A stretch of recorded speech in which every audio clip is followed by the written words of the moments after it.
Good morning dear students, welcome to study with old man. I am Kausar. जैसे कि आपको model question 10th class board exam का 2026 के लिए इम्पोर्टेंट क्वेश्चन को करा रहे हैं, तो उसी कड़ी में हम जो है आपके लिए ऑब्जेक्टिव क्वेश्चन जो टेक्स्ट बुक से आने वाला है उसका कुछ इम्पोर्टेंट और मॉडल क्वेश्चंस जो है लेके आए हैं। तो आइए देखते हैं हमारा क्वेश्चंस किस तरह से पूछा जा रहा है। यहाँ पर choose the correct option and answer the following questions. तो पहला जो हमारा क्वेश्चन है वो है ए लेटर टू गॉड से।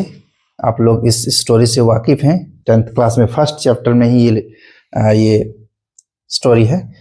इन a letter to God what did Lencho hope for. Lencho जो फार्मर रहता है इस स्टोरी में, तो वो क्या आशा करता है, क्या उम्मीद करता है, किस तरह का उम्मीद रहता है उसका गॉड से। तो मनी नहीं, गॉड उसको किस तरह का उम्मीद रहता है इस स्टोरी में। पहले गॉड की बात तो बाद में आएगी। मनी फ्रॉम बैंक, बैंक से पैसा लेना। न्यू सीड्स, नया बीज खरीदना। रेन, बारिश का। या फिर ए गुड हार्वेस्ट, या फिर अच्छी फसल की कटाई। तो जैसा कि हम लोगों ने स्टोरी में पढ़ा है कि वो उम्मीद करता है कि मेरा जो है फसल अच्छा हो। तो आई थिंक हम डी के साथ जाएंगे। हमारा आंसर हो जाएगा ए गुड हार्वेस्ट। फसल की जो अच्छी कटाई होती है, फसल पक जाने के बाद हम लोग काटते हैं, तो वो आशा करता है। नेक्स्ट हमारा जो क्वेश्चन है, who compose the poem dust of snow. Dust of snow का जो है जो पोएम है उसको किसने कंपोज किया, किसने लिखा है। तो हम लोगों ने बहुत अच्छी तरीके से इसको पढ़ा है।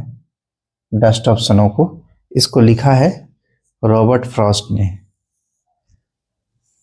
रॉबर्ट फ्रॉस्ट ने लिखा है इसको। हमारा आंसर ए हो जाएगा। नेक्स्ट है इन नेल्सन मैंडेला।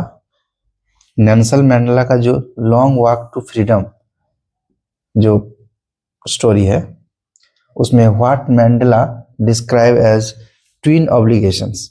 जो दो ऑब्लिगेशंस का डिस्क्राइब किया है तो वो क्या है। To his school and community, to his parents and his work, to his friends and society, to his family and his country. तो हम लोग अच्छी तरह से जानते हैं कि उसमें जो है अपना फैमिली और अपना देश, अपना कंट्री के बारे में उसने डिस्क्राइब किया है।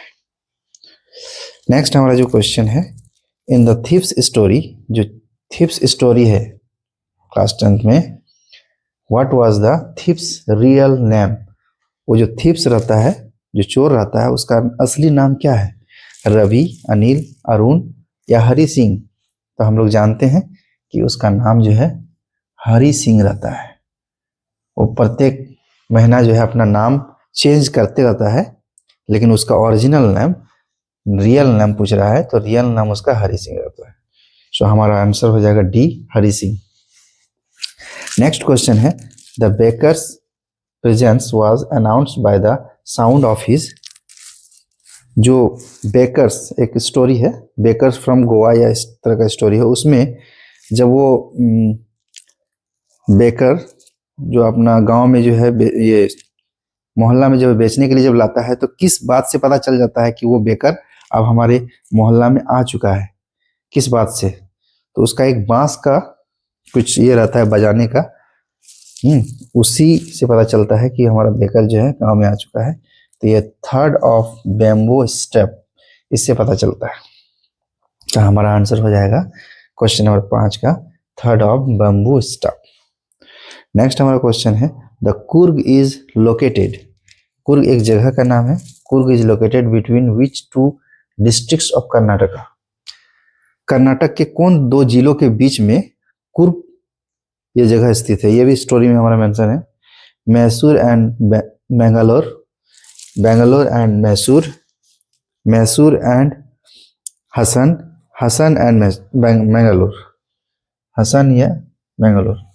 तो हमारा आंसर हो जाएगा option C, Mysore and Hassan के बीच में कर्नाटक स्टेट में जो है ये स्थित है, सिचुएटेड है। मैसूर एंड हसन। कुर्ग जो है मैसूर एंड हसन के बीच में स्थित है। स्टूडेंट हम लोग ऑब्जेक्टिव क्वेश्चंस को कर रहे हैं क्लास 10 का बोर्ड एग्जाम के लिए मॉडल क्वेश्चंस को। तो आइए देखते हैं। हमारा नेक्स्ट क्वेश्चन है 7 number. Who was Kitty? Kitty कौन कौन था? एन इज डायरी, एनी का डायरी था। एन इज मदर, एनी की माँ। एन इज सिस्टर, एनी की बहन। या both and B and A, both A and B क्या था? हम लोग जैसे कि जानते हैं कि एनी जो थी वो डायरी लिखती थी जिसका नाम किटी रखा था। क्वेश्चन में पूछ सकता है कि एनी का डायरी का नाम क्या था। क्वेश्चन को उल्टा कर, तो आप याद रखेंगे एनी का डायरी जो था उसका नाम किटी था, इसलिए हमारा जो आंसर हो जाएगा एनीज डायरी था वो Kitty. In a triumph of surgery, जो स्टोरी है a triumph of surgery, Tricki was, तो ट्रिकी कौन था उसमें? A rabbit, a dog, a parrot, a cat. तो हम लोग स्टोरी को पढ़े हैं, तो हमारा जो ट्रिकी जो था वो एक डॉग था। याद रखेंगे examination of point, matric examination point of view से ये बहुत ही इंपॉर्टेंट है। नेक्स्ट हमारा जो क्वेश्चन है, what was the narrator's profession in Hog Driver? Hog Driver जो स्टोरी है उसमें जो नरेटर रहता है, जो कहानी को बताता है, उसका प्रोफेशन, उसका बिजनेस, उसका पेशा क्या होता है? वो एक फार्मर रहता है, एक टीचर, कलर, लॉयर। तो आपकी जानकारी के लिए मैं बता दूं, वो एक लॉयर रहता है। लॉयर बहुत ही इंपॉर्टेंट है। Now next question, how much was the necklace actually worth? ये जो क्वेश्चन है नेकलेस स्टोरी से लिया गया है, जिसमें जो नेकलेस का जो कीमत होता है एक्चुअली कितना होता है? एक्चुअली जो मैडम लाइजोल रहती है वो जो है दूसरे का नेकलेस पहन के पार्टी में चली जाती है, डायमंड का नेकलेस, और वो जो है पार्टी में जो है वो नेकलेस खो देती है। तो उसके लिए जो है उसको नेकलेस खरीद के देना पड़ता है, लेकिन एक्चुअली में वो नेकलेस जो वो पहन के गई थी वो डुप्लीकेट नेकलेस था, आर्टिफिशियल था, मतलब ओरिजिनल डायमंड का नहीं था। ये बाद 10 साल बाद या 2 साल, हाँ 10 साल बाद पता चलता है शायद कि वो नेकलेस डुप्लीकेट था। जब दोबारा जिससे उधार लिया था वो नेकलेस बोरो किया था, उससे भेंट जब होती है तो ये बात की खुलासा होती है कि वो डुप्लीकेट नेकलेस था। लेकिन ये इसने जब खो गया तो बिना बताए उसको सेम नेकलेस खरीद के उसको दे दिया, और उसका दाम जो है 36 फ्रैंक्स था।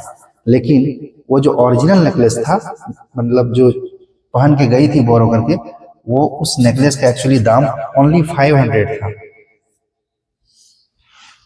Only 500 Franks. नेक्स्ट जो हमारा क्वेश्चन है, Griffin was rather A dash person. Griffin जो है था किस तरह का व्यक्ति? लॉलेस पर्सन, ब्रिलियंट साइंटिस्ट, या फिर इंजीनियर, या फिर बोथ ए एंड बी। तो ग्रिफिन जो था वो लॉलेस पर्सन भी था और एक ब्रिलियंट साइंटिस्ट भी था, इसलिए हमारा आंसर जो हो जाएगा both A and B, lawless person and brilliant scientist था Griffin. So thank you for watching this video. Next class में फिर आपको आपके लिए बहुत अच्छा क्वेश्चन, मॉडल क्वेश्चन लेके आऊंगा। आप हमारे वीडियो को देखते रहिए।